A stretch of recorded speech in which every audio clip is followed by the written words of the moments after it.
According to Earth Day's End Plastic Pollution campaign, plastic harms marine and human health, litters beaches and landscapes, and clogs waste streams and landfills. All day today, Earth Day events will be streaming live on earthday.org.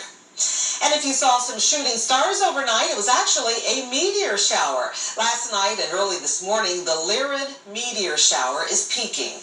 The annual display is known for producing shooting stars that appear as fireballs and leave dust trails. I didn't get to see any, but one of my coworkers did. Pretty neat. Yeah, Gabrielle said that she actually had saw a fireball yesterday morning. So keep in mind, even though it's technically peaking right now, this meteor shower is still active for several days. So any early morning that we have clearing skies, which this morning we do have areas that are clear right now, you have the possibility of seeing a shooting star or a fireball. And remember, a fireball is just a very bright meteor, and you will see sometimes when they fly by, they produce some colors like blues and greens, and they leave that tail of dust behind. So maybe as you're driving into work this morning before the sun comes up, you might get lucky enough to see this, but I'd say tomorrow morning as well, you'll still have that chance because it is active for a couple more days here across the Miami Valley. Looking live this morning at Miami Township there at Austin Landing, you can see a little bit of haziness in the distance. While we do have a couple light snow showers or flurries out there this morning, one over Austin Landing. It's 33 right now, so it is cold enough to support that. And some of the visibility or fog that had been developing and dropping the visibility, we are seeing some improvement across the far southeastern corner of the Miami Valley, which is a good thing. Not much improvement with our temperatures this morning, which is why we are under a freeze warning. So hopefully last night you brought in any of those potted plants or hanging baskets. It's 28 right now in Bell Fountain, 30 degrees in Xenia, and 31 in Springboro. Here's a look at live Doppler 7 radars. I mentioned very weak returns here, but again, likely producing a couple more flurries that are still hanging in the Miami Valley this morning. So don't be surprised if you still notice a few flakes flying, and that is going to pass through here over the next couple of hours. And then later into the afternoon today, we'll see just some sunshine and scattered clouds for the rest of our day. We will be able to climb above freezing again and get to 50, so warmer than yesterday afternoon, but this is still cooler than normal.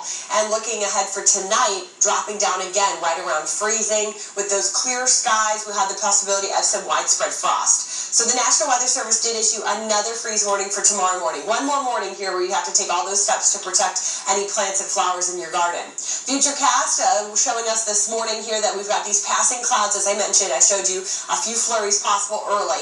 As we get into the afternoon hours, these clouds decrease a little more. So here's 4:30. You're going to get some pockets of sunshine today. And then later tonight, our skies will clear out. And that, again, will set us up for a very cold start tomorrow morning, but a pleasant afternoon. Friday, back up to about 60 degrees. That is normal. We could thank our southwest wind for pushing that warm air back into the Miami Valley after we had that system that brought with it the snow.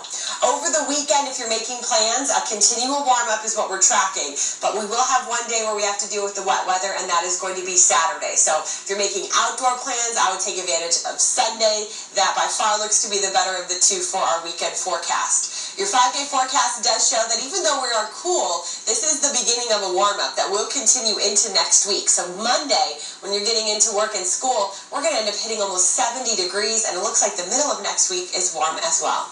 We bring you weather and traffic every 10 minutes, besides maybe an extra minute or two to scrape off the car windshield, Sarge, because we've got some thick frost out there. Are you hearing of anything else that would slow people down this morning? Weather-related, no. We haven't come across any of those kind of issues, not like we had yesterday with the wet conditions and the snow that came down yesterday. But this morning, things actually have started out very good. Now, we do have a crash, though, that has shut down Troy Street for a couple of hours south of Stanley Avenue. The alternate route there, because of that closure of Troy Street, is Leo Street, Webster Street. You can also use Stanley Avenue. That will take you around that closure. Also, we've been keeping an eye on freeway traffic. Here's 75 at the Miami-Montgomery County line. And as always, the drive on this spot, 12 miles into downtown Dayton from this spot to Route 35. You can make that 12-mile drive right now in about 12 minutes. I'm Sergeant Mark Bowen, WHIO Team Traffic. 521, 33 degrees. The number of American families struggling with unemployment went up last year. How many Americans were out of a job during the pandemic. A new proposal could ban foreclosures until next year. What a local investment expert says you should do if you're behind on your mortgage.